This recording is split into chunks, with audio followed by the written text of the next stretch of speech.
Coba kamu terka apa yang sedang dilakukan oleh pria di foto ini. Mengamati buku, meneliti buku, atau melamun di depan buku. Foto hitam putih pria dan wanita di belakangnya ini muncul di cover majalah bulanan Bible Society Record yang terbit di bulan Mei tahun 1913. Nama pria ini adalah William McPherson, berasal dari Inverness, Skotlandia. Pada tahun 1883, ia datang ke Amerika untuk mengadu nasib. Meskipun dibesarkan dalam keluarga Kristen, dia tidak pernah menerima Kristus sebagai juru selamat pribadinya, bahkan menjauh dari Tuhan. Rupanya, setelah itu, melalui kesaksian temannya, dia bertobat dan menjadi seorang Kristen. Namun tak lama kemudian, ia terjerumus lagi ke dalam kehidupan yang penuh dosa.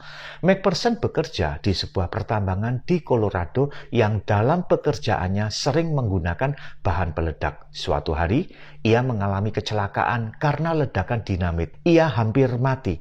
Kedua matanya buta dan kedua tangannya juga harus diamputasi.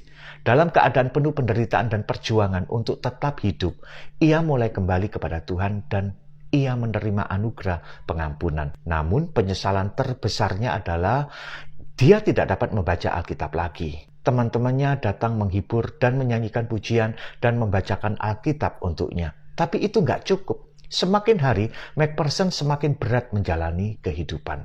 Lantas ia mendengar sebuah berita bahwa ada seorang wanita di Inggris yang dapat membaca huruf Braille, yaitu suatu sistem huruf yang dapat dibaca melalui rapaan dengan menggunakan bibirnya.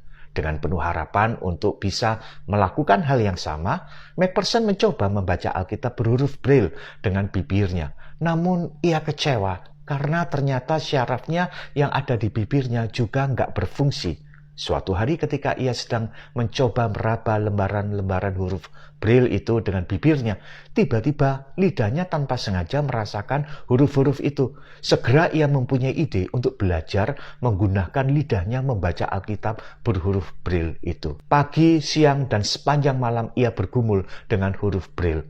Hingga dalam waktu 3 minggu, ia dapat membaca dan menghafalkan pasal pertama Injil Yohanes. Dan yang terlihat di foto ini, McPherson sedang membaca Alkitab dengan lidahnya, di mana Alkitab dengan tulisan Braille tersebut diletakkan dengan alat sederhana yang didesain dengan katrol dan pemberat, sehingga sentuhan siku akan menaikkan atau menurunkan Alkitab tersebut. Bagi McPherson, kebahagiaannya adalah jika dapat membaca buku Tuhan yaitu Alkitab. Dan selama sisa hidupnya, ia telah menyelesaikan pembacaan seluruh Alkitab sebanyak 4 kali. Apakah hidupmu lebih menderita dari McPherson? Cobalah lihat kegigihannya untuk tidak menyerah dengan hidupnya. Ia bisa punya banyak alasan untuk menyerah. Ia punya banyak alasan juga untuk kecewa dengan Tuhan.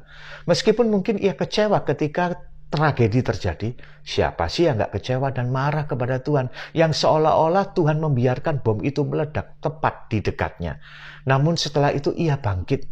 McPherson masih dapat mendengarkan bisikan sayang Tuhan Yesus kepadanya. Dia mengingat kembali kata-kata cinta Sang Juru Selamat.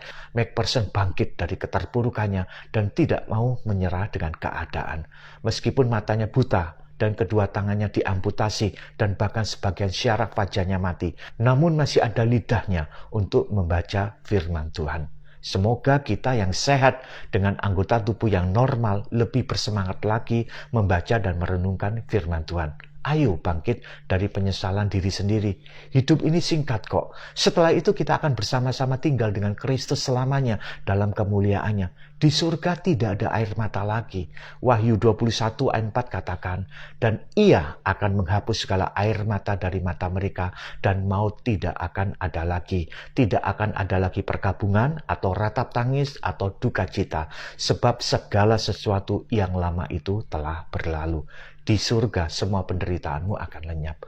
Bangkitkan semangatmu untuk melanjutkan kehidupanmu di dunia ini.